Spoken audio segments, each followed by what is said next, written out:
This is the Everyday AI Show, the everyday podcast where we simplify AI and bring its power to your fingertips. Listen daily for practical advice to boost your career, business, and everyday life. It seems like we just got used to large language models, but now we're hearing more and more about small language models. Like, what the heck? What are small language models? What's the difference between them and the big large language models? And when should we be using small models? We're going to answer those questions today and more on Everyday AI. Welcome. What's going on, y'all? My name is Jordan Wilson, and I am the host of Everyday AI. And this is for you. We are a daily live stream, podcast, and free daily newsletter helping everyday people like you and me not just learn what's going on with generative AI, but how we can all actually leverage all of this information to grow our companies and to grow our careers. And I think, the more and more prevalent generative AI becomes in our day-to-day lives, using in the workplace, we have to become more comfortable with all of these, buzzwords and all of these acronyms, right? So if you're not already using large language models or small language models in your day-to-day at work, and you live and work here in the US, you probably will be soon. So I think it's important to understand the difference between the two and what small models are good for. So we're going to be diving into that here in a second. But before we do, as a reminder, please go to youreverydayai.com. Today's episode, there's going to be a lot of depth and detail. So if you're listening, whether you're walking your dog right now or you're on the treadmill or whatever it is, maybe you can't type down notes. So we always do that for you. I'm a human. I'm a former journalist. I write the newsletter right when I'm done with this podcast and the live stream. Also, as a reminder, y'all, this is live. A lot of people don't know this is essentially live, unedited. It's the realest thing in artificial intelligence right now. So also on the website, if you didn't know, we have more than 210 episodes or something like that now. You can go listen to every single episode, go watch every single episode, go read the newsletter that came along with every single episode. I'd argue we are probably the number one source for free generative AI information in the world. I don't know of a single source that has all this information. So let me know right now. I would love to know for our live stream audience, or just let me know also if you're listening on the podcast, do you use small language models? Do you know what they are? What questions do you have? I may not have every answer, right? Some of them I'll be able to answer live here on the show. So if you are joining us, please get your question in about what small language models are or what questions you have about them. But hey, if I can't get to them live, I'll make sure to answer them in the newsletter so we can all learn together. All right, so we're going to talk now about what is a small language model, and I'm going to give you 14 facts that you need to know. All right, no clickbait here, just straight facts. We bring receipts. All right, so let's start here with small language models. So it's important to know that the definition is always changing, right? As actually large language models get bigger, what we consider a small language model is always changing. So keep that in mind. All right. The goalposts are always moving in terms of these definitions, and there is no one overarching definition that everyone adheres to. So, you could even say, something that we might have considered a small language model, a large language model 2 years ago, people might be calling it a small model now. So keep that in mind. So previously, a small language model was considered a model with fewer than hundreds of millions of parameters. But now, like I said, that definition is changing a bit. So as large language models like GPT-4 get bigger and bigger, right? When we jumped up from, GPT 3.5 to GPT-4, right? As the large language models get bigger, we're starting to call other models, these are small now comparatively, right? So it's important to know, and it's all kind of judged by parameters. All right. And we're going to get into here in a second what those parameters are and what they mean. So essentially, large language models have billions to trillions of parameters, allowing complex tasks of all varieties, right? So your GPT-4, your Gemini Ultra, think of those as the ultra big boys, right? In large language models, and they can perform any task, and they essentially know everything. All right. So that's not how small language models work. Okay. Small language models have fewer parameters, making them more efficient, and they are more for specific tasks or to be used locally on devices with more limited resources, right? We're going to get into all the intricacies, but if we want to talk big picture, That's the best option, right? Or that's the best way to think of them. Large language models are the behemoths that can literally do anything and everything. And probably most of us actually use large language models like ChatGPT and Google Gemini and Anthropic Claude. We probably use large models like that more than we do small models. All right. But small models are more for specific tasks. So it's not something that you can really get the best results sitting down and asking, 100 different questions from 100 different, walks of life. That's not really what small models are for. They're fine-tuned for specific tasks. All right. Let's keep diving in. Let's look at some examples. So again, even when we talk about parameters, because I'm going to define what a parameter here is in a second, but first I'm giving some examples of large language models and small language models and their parameters, right? So a lot of times companies don't even say how many parameters their models are. So, even as I throw these numbers out there, some of them are unconfirmed, but, kind of reported to be true. So keep that in mind. So let's just look at the difference here. So as an example, large language models, probably the two most popular ones are GPT-4 from OpenAI, which is reportedly about 1.8 trillion parameters. Okay. Gemini Ultra from Google, which is a reported, 1.5, 1.6 trillion parameters. All right, then let's look at some popular now small language models that maybe would have been considered big, 3 years ago, but they're not. They're small now. So Phi 2 from Microsoft is about 2.7 billion parameters. Then you have Llama as an example, very popular open source model from Meta, about 7 billion parameters. All right, don't we can pick hairs on the parameters all day. Again, those are estimates, those are reports, etc. But those are some big names out there, right? So we're talking OpenAI, Google, Meta, Microsoft. So there's these smaller, more flexible models like Phi 2 and Llama. Then you have your big, your big ones. OpenAI's GPT-4 and Gemini Ultra. All right, so now let's talk parameters, right? Because that is essentially the difference. That's the difference.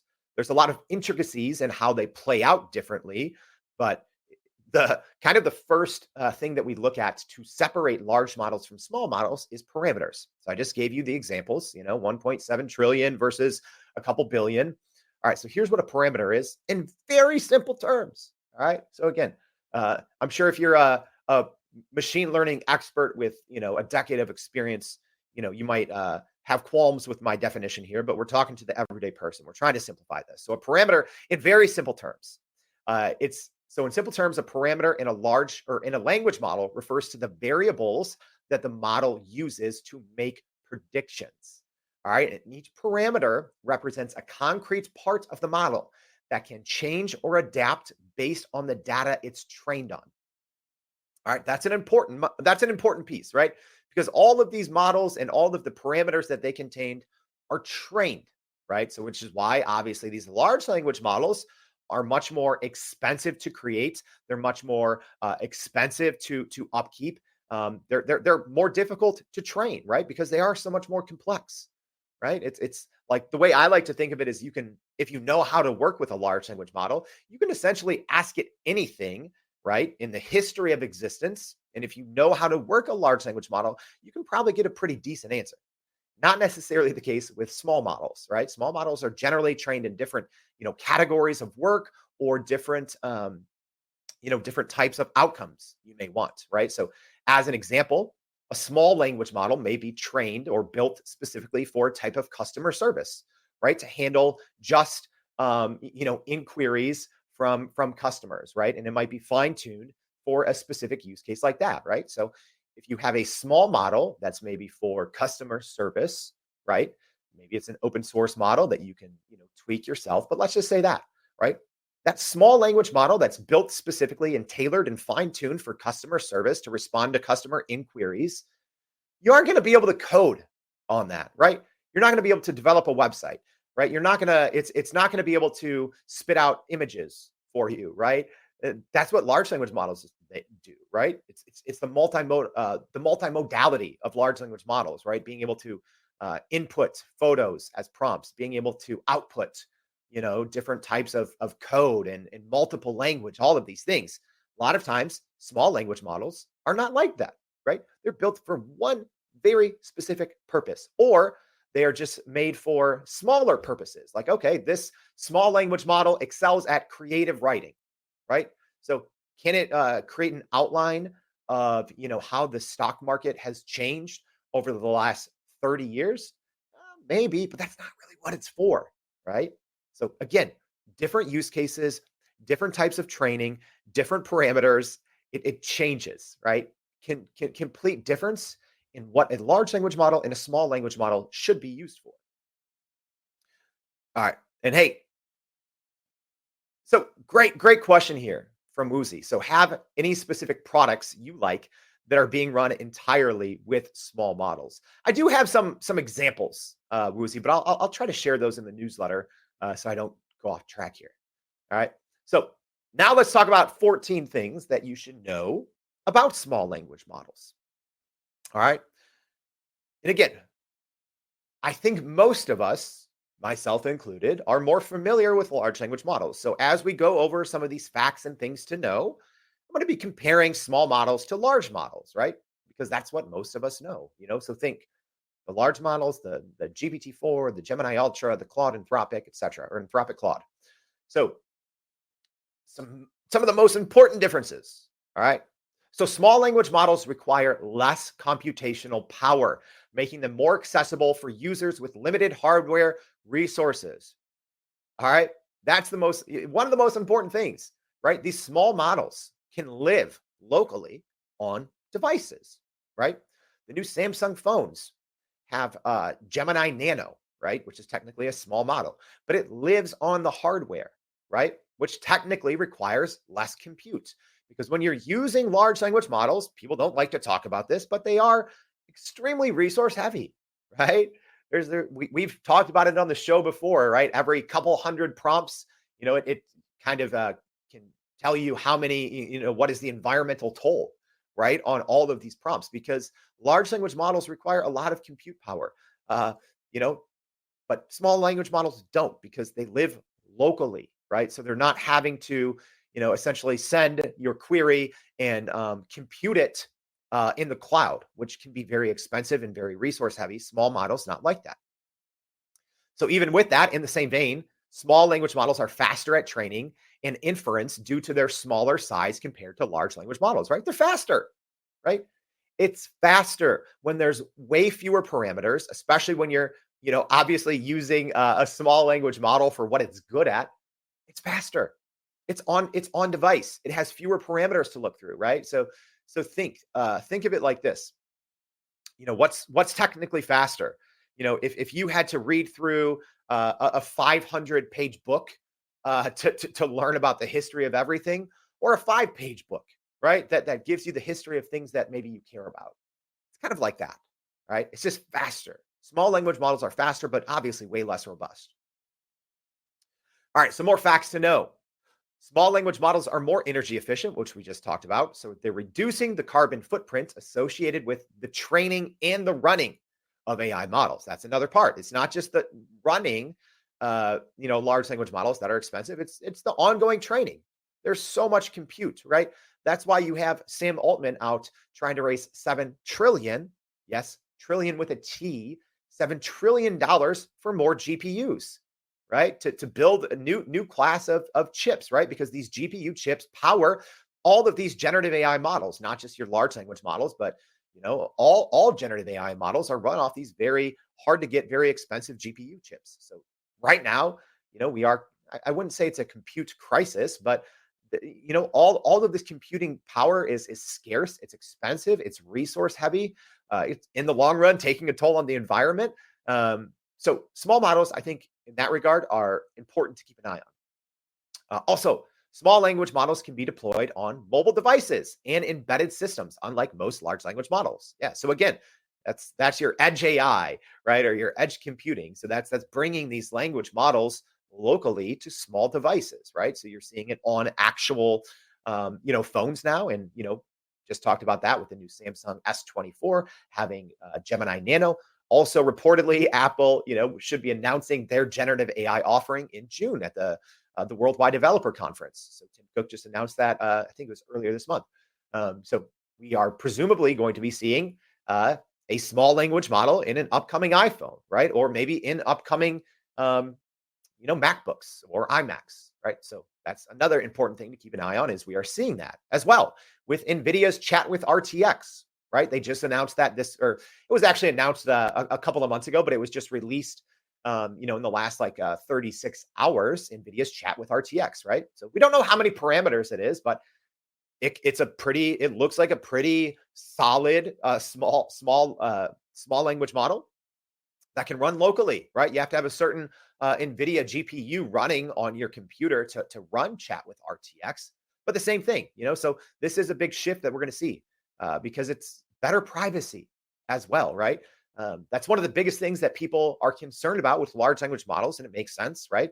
So not just data sharing, but training data, right? How are these companies using any data that we upload into their systems to train their models, right? So when you think of smaller models that run locally, they're not sending information back and forth, right? So it is the concept of running large language model and generative AI locally on a device. It's much more privacy, much more security, right? Just like if you're opening Microsoft Office, let's just say, and you're not connected to the internet, that's kind of what it's going to look like in the future if you're working with a small language model on your phone or on your PC or Mac once it comes out, right? We're waiting on Apple. All right, some more facts. Here we go.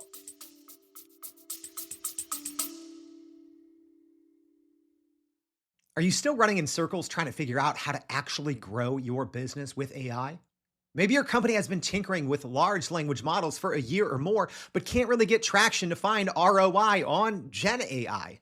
Hey, this is Jordan Wilson, host of this very podcast. Companies like Adobe, Microsoft, and NVIDIA have partnered with us because they trust our expertise in educating the masses around generative AI to get ahead. And some of the most innovative companies in the country hire us to help with their AI strategy and to train hundreds of their employees on how to use Gen AI. So whether you're looking for ChatGPT training for thousands or just need help building your front-end AI strategy, you can partner with us too, just like some of the biggest companies in the world do. Go to youreverydayai.com/partner to get in contact with our team, or you can just click on the partner section of our website.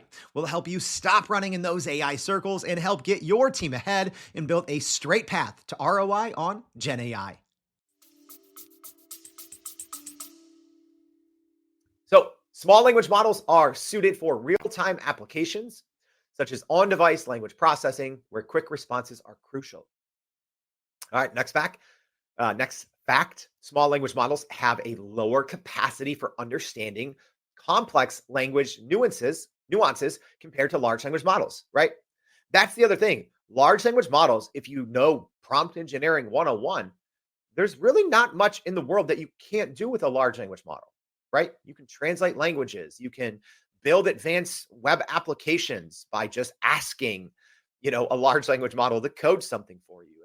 And you can technically build generative AI with generative AI, right? It's so the large language models are extremely complex, and they're only going to get more powerful and more robust as we see new models, right? When we see GPT-5, and Sam Altman at OpenAI has been saying, oh, it's going to be much better at reasoning. It's going to be able to rationale, more multimodal capabilities, right? So these large language models are going to get even more powerful and even more robust, right? And even right now, large language models across like MMLU benchmarks, we talk about that on the show a lot, but the current version of GPT-4 and presumably Gemini Ultra, are about 3 to 4 times better on these benchmarks like MMLU than the average human, right? So right now, large language models, for the most part, are much smarter, much smarter than any one human.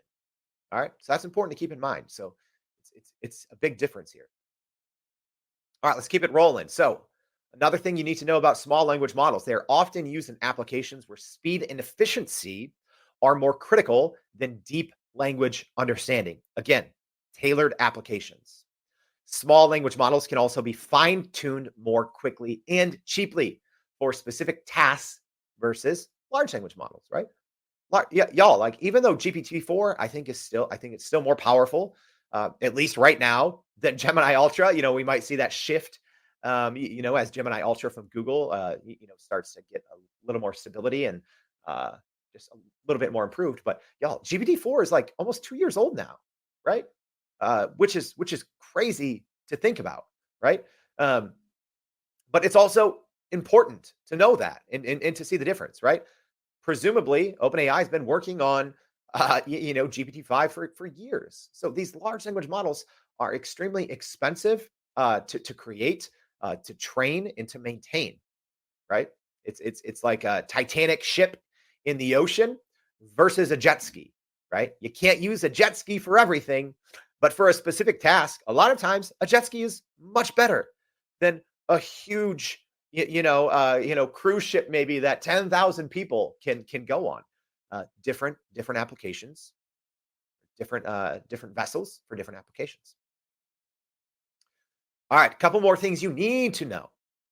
You need to know about small language models. And yes, if you do have questions, I'm going to try to get to them at the end. So keep them coming if you do have them. So small language models, they're much easier to maintain, obviously, and update due to their simpler architecture. Small language models can also be more easily integrated into software and web applications without needing extensive infrastructure. That's an important one. I think all these different, web applications and software early on, just jumped on, OpenAI's models because their API was good. They've been making it cheaper and cheaper and faster to work with. But I think we're going to see a shift here in 2024, maybe to a lot of these, pieces of software, these different web applications instead, using small language models. Because again, as an example, let's just say if you're building, if you're a large company and you want to, have your own version of a model for customer support, do you need a model as big as Google's Gemini Ultra, or as big as OpenAI's, GPT-4? I don't know. You might be better off, as an example, with a model like Mistral or a model like Llama, right? Something that is maybe, more limited, more fine-tuned. Another thing to keep in mind, which I think is important, is large language models. People struggle with them, right? Because let me tell you this, if you're using, and I know I always, old man Wilson getting on his porch and shaking his fist at the kids who don't know what a large language model is or how to use it, right? So much of what you see on the internet and social media is, oh, use my prompts. Use my prompts. Here's 15 prompts that'll make you rich tomorrow. Those prompts don't work. They literally don't work. That's not how large language models work. They're too big. They're too big, right? If you tell, GPT-4 as an example, you're a copywriter with 20 years of experience. That means nothing. That means nothing, for a large language model, because guess what? It has gobbled up all of the information on the open web and closed web works of art, things that we don't even know about. It has essentially the history of humankind in its data set, in its 1.8 or 1.5, depending on what model you're talking about. Those trillions of parameters. So guess what? It's also gobbled up all this information that's bad information, right? People that say, oh, I'm an expert copywriter with 20 years of experience. Guess what? There's a lot of people that say that on the internet that are garbage, and they're not good copywriters, right? So when you're working with a large language model with trillions of parameters and you think you can use these copy and paste prompts and get great outputs, no. Would you get better outputs if you were using a small language model that is specifically trained for copywriting or creative writing? Absolutely, right? That's why I think so many individuals, so many businesses, especially early on, wrote off technologies, these very powerful and robust technologies such as, ChatGPT, GPT-4, even, Google Gemini Ultra, because they're like, oh, well, I can put one big prompt in here and it's not fantastic. It's because it's a large language model with trillions of parameters. You can't just put one prompt in and expect something great out, because its brain, its big neural network is too big. It's too big. It's not fine-tuned for a very specific task. So this is just a small mini rant brought to you by Old Man Wilson. If you're working with large language models, you need to understand the basics of prompt engineering, right? You need to essentially train your chat that you're working with, right? You have to, like what Tara is saying here. This is what we teach in our free Prime Prompt Polish course that has been taken by thousands of people, thousands of business leaders across the world. We teach them the basics. Most people are using large language models incorrectly. They're using it like it's a small language model. It's not how it works. Sorry, rant over. Let's keep going. Small language facts you got to know. So, small language models offer a balance between performance and resource usage, and it's ideal for many practical applications. All right. So, good examples here. Small language models can power chatbots, they can power search engines, they can power voice assistants. Whereas large language models are advanced and used for every single task. All right. Last couple facts you got to know here. You got to know.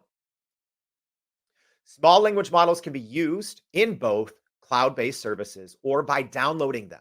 Yeah. So that's the thing. You can't download a large language model. It's not how it works. I don't know if there's a single, computer, GPU, on any one physical device that you can download the entirety of, like a GPT-4. There's been people that have, forked it and they've created smaller versions of these large language models. But, for the most part, small language models, the big thing to keep in mind is yes, they can be downloaded. They can be cloud-based as well, right? So there's great resources out there. We'll mention them in the newsletter. Hugging Face is probably one of the leading resources for, working with and downloading small language models, and you can run them locally on your machine, right? You don't have to be a tech expert to experiment and to download and to install large language models because that's what they're for. They're for, on-device use for very specific use cases. All right, so I'm going to get to your questions here, but we're going to wrap up and I'm going to ponder with you. And let me know if you're joining me live, what do you think the future is for small language models? I'm not 100% sure, right? I talk about large language models every day. I read about small language models, use all kinds of models. So I'm very curious about what the future of small language models is. I think what we're seeing as an example with Samsung and Google teaming up to bring Gemini Nano to the S24 to a mobile device, that's huge, right? So I think the future of small language models actually is going to kind of rely heavily on the successes or failures of these first couple large scale commercial rollouts, right? So even if we could count on our hand, a handful of, we could call them, highly visible small language models. So you have your models from Meta, right? Your Llama models, very popular right now, very popular, for people to run these models locally. Just talked about Gemini Nano. I think we also had to talk about NVIDIA's Chat with RTX, right? And you can use other models on Chat with RTX, which is great. Same thing. You can upload your own documents. We haven't even talked about, the power of RAG, right? The power of RAG, which is something that is kind of tied in with these small language models. So it's, retrieval augmented generation, combining with small language models. So essentially bringing in your own database of information and combining it with small language models, then you can, I think, bypass so many of these security and privacy concerns, right? When you can work with a small model that works on a device, it's faster, it's more efficient, it's cheaper. And then if you can bring your own data in and work with it in a secure fashion, I think the future of small language models is extremely promising, right? It's almost like, I think, kind of, the large language models are kind of like the Trojan horse. It infiltrates all our daily lives and we see how powerful they are and we all start using them. Hundreds of millions of people are using large language models on a daily basis now.